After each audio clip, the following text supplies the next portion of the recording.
Olá, seja bem-vindo a mais um Café e Bíblia. E hoje eu quero compartilhar com você, mais uma vez, a palavra do Senhor.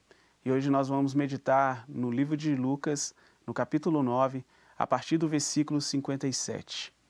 Indo eles caminho fora, alguém lhe disse: Seguiste-ei para onde quer que fores. Mas Jesus lhe respondeu: As raposas têm os seus covis, e as aves do céu ninhos, mas o Filho do Homem não tem onde reclinar a cabeça. É tão interessante que quando nós olhamos para esse texto, o texto nos traz uma narrativa que Jesus ia por um caminho e ele foi abordado por uma pessoa. E essa pessoa diz para o Senhor assim: Senhor, eu vou te seguir, eu quero te seguir. Porém, Jesus dá uma resposta aparentemente tão estranha, né? Quando nós lemos o texto, o Senhor responde assim: as raposas têm os seus covis e as aves do céu ninhos, mas o Filho do Homem, ou seja, Jesus, não tem onde reclinar a cabeça. O que Jesus ele nos ensina nesse versículo é a motivação do nosso coração. Muitas das vezes nós falamos algo com nossas bocas, mas não é aquilo que está dentro do nosso coração. Muitas das vezes nós lançamos algumas palavras, né, mas não é literalmente aquilo que está dentro do nosso coração. Nós falamos que amamos Jesus, mas nós desamparamos o próximo. E não tem como você desamparar o próximo e dizer que ama Jesus. Quando o seu coração está literalmente comprometido com Jesus, nós entendemos que esse Jesus faz com que eu possa amar o meu próximo. Muitas das vezes nós falamos de Jesus para as pessoas, mas na prática mesmo nós não vivemos esse Jesus. Então Jesus aqui ele mostra literalmente que, olha, não adianta você falar para mim em bom som, gritar, dizer que me segue, se as suas práticas, o seu comportamento e principalmente o teu coração não revela isso.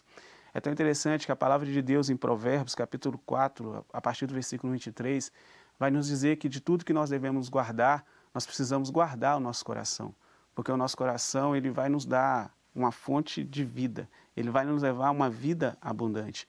É tão interessante que o Senhor, ele sonda os nossos corações, o Senhor, ele conhece o propósito do nosso coração. E muitas das vezes, antes de nós abrirmos a nossa boca para proferir qualquer coisa, nós precisamos consultar o nosso coração. Muitas das vezes, as intenções que nós temos na nossa boca ao falar para as pessoas não é literalmente aquilo que está germinando dentro do nosso coração. E o Senhor, então, ele confronta esse homem, ele diz: olha, não adianta você dizer para todo mundo aqui que você quer me seguir. Não adianta você dizer para todo mundo aqui que você vai comigo, sendo que eu conheço o interesse do seu coração. Você não me segue por aquilo que eu sou. Você me segue porque eu multipliquei os pães, eu multipliquei os peixes. Você me segue porque você tem visto um milagre e você está querendo alguma coisa de mim. É tão interessante que essa exortação ela poderia e ela pode ser aplicada nos tempos de hoje. Hoje nós vemos tantas pessoas falando que segue Jesus, mas com a motivação errada e esquece que da onisciência do Senhor. Esquece que o nosso Senhor ele tem todo o poder. Olha, o que nossos lábios proferem para as pessoas tem que ser literalmente aquilo que está dentro do nosso coração. Porque antes de ter um compromisso com as pessoas, nós precisamos ter esse compromisso com Deus.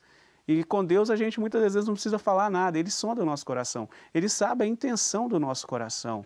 E é tão interessante que Jesus ele diz: olha, as raposas, ela tem os seus covis, ela tem onde ficar. E as aves dos céus têm ninho, mas eu, Filho do Homem, não tenho onde reclinar a cabeça. Então, se a sua motivação é vir comigo para que você possa ter mordomia, para que você possa ter luxo, olha, você está fazendo coisa errada. Você talvez vai seguir a pessoa errada. Olha, me segue por aquilo que eu sou. Me segue por aquilo que eu vim fazer. E eu vim pregar o reino de Deus. Eu vim salvar aquele que precisa. Eu vim curar os enfermos. E é tão interessante que o Senhor lhe diz: olha, eu vim trabalhar e trabalhar muito. Eu não vim para ter status, pelo contrário, eu vim para manifestar a glória do meu Pai através na vida das pessoas. E é tão interessante que o versículo 59 vai continuar nos narrando essa história. Mas agora é interessante que vai ter um contraste. Primeiro veio a pessoa até Jesus, mas agora Jesus vai até uma pessoa. E a palavra diz assim: a outra disse Jesus: segue-me. Ele, porém, respondeu: permite-me ir primeiro sepultar meu pai. Mas Jesus insistiu: deixa os mortos o sepultar os seus próprios mortos. Tu, porém, vai e prega o reino de Deus. Tu, porém, vai e pregue o reino de Deus. É tão interessante que agora Jesus, ele vai até uma pessoa e fala, segue-me.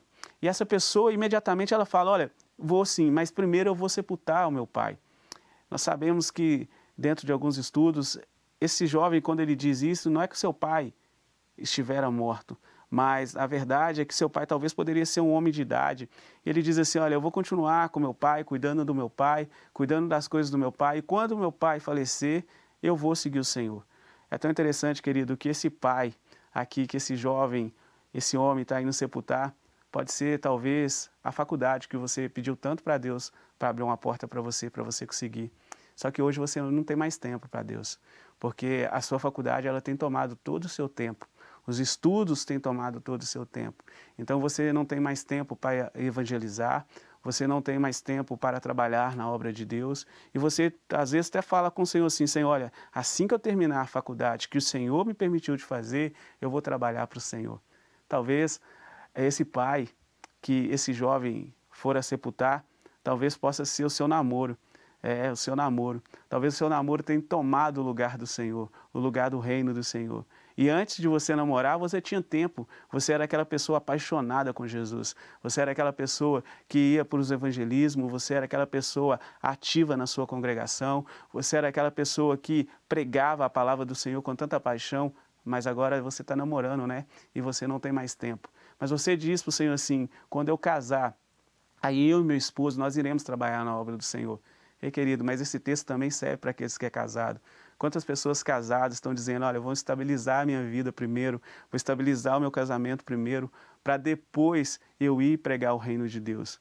Mas é tão interessante que muitas das vezes nós temos trocado o reino de Deus por coisas secundárias e não deixamos Deus ser prioridades na nossa vida. Mas é tão interessante que o versículo 61 vai dizer, outro lhe disse, seguiste-ei, Senhor, mas deixa-me primeiro despedidos de minha casa. Mas Jesus lhe replicou, ninguém que tendo posto a mão no arado, olha para trás, é apto para o reino de Deus. É tão interessante que o Senhor, ele diz aqui que aquele que coloca a mão no arado e olha para trás, não é apto para, literalmente, apregoar a palavra do reino de Deus. É tão interessante que quando nós olhamos esse arado, ele vem falar para mim e para você de foco. Ele vem falar para mim e para você de determinação. Ele vem falar para mim e para você de prioridades. Quando o Senhor é nossa prioridade, quando nós aceitamos Jesus, quando nós colocamos a mão em Jesus, nós não podemos mais olhar para trás, querido. Independente das coisas que nos cercam, seja a faculdade, seja o nosso namoro, seja o nosso casamento, seja o nosso trabalho. Isso tudo é de Deus, mas nada disso pode tirar o lugar de Deus em nossas vidas. E o Senhor diz que todas as vezes que nós olhamos para essas coisas e colocamos ela em primeiro lugar, nós não estamos aptos ao reino de Deus. Isso deve ser uma preocupação no meu coração e no seu coração. Então, hoje eu quero chamar a sua atenção para que o Senhor possa voltar a ser a prioridade da sua vida.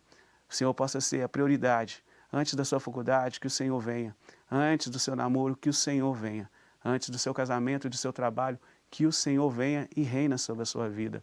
Em nome de Jesus. Quero deixar essa palavra para você meditar sobre ela. Quero deixar para você, olha, o Senhor sonda o seu coração e sabe a motivação dele. Mas acima de todas as coisas, Ele quer ser a prioridade na sua vida. Convido você também a nos seguir nas redes sociais, a compartilhar os links aí com seus amigos, olha, e que o Senhor possa te abençoar, que o Senhor possa ser a prioridade na sua vida. Até um próximo Café e Bíblia. Que Deus te abençoe, em nome de Jesus. Não quer ficar um segundo por fora da nossa programação? Agora você pode nos acompanhar através das plataformas digitais. Não perca tempo, acesse, curta e siga-nos. Fique por dentro de tudo o que acontece por aqui.